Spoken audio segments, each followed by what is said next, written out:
Sa probinsya ng Capiz, may isang kwento na hanggang ngayon ay hindi pa rin nawawala sa usapan ng mga tao.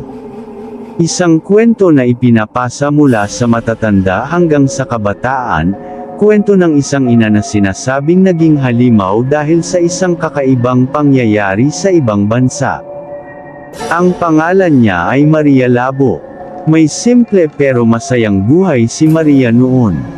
May mabait siyang asawa na isang pulis at may isang anak na lalaki na mahal niya.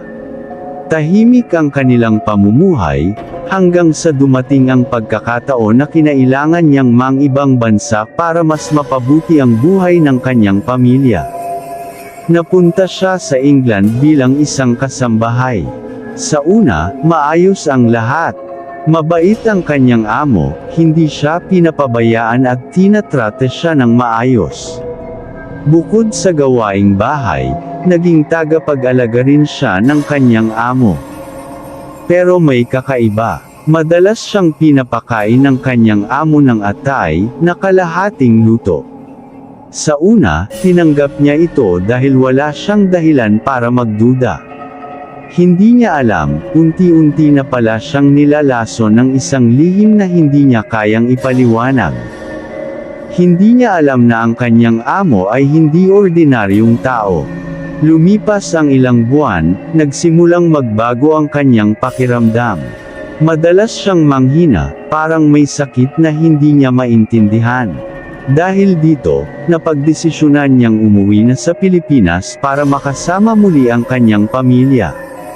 Akala niya, doon matatapos ang kanyang bangungot. Pero doon pa lang pala ito magsisimula. Isang gabi, umuwi ang kanyang asawa galing sa trabaho.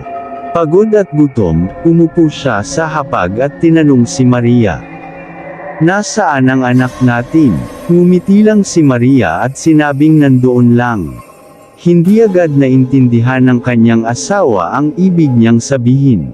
Kumain siya ng hapunang inihanda ni Maria, hindi alam ang katotohanan sa bawat subo.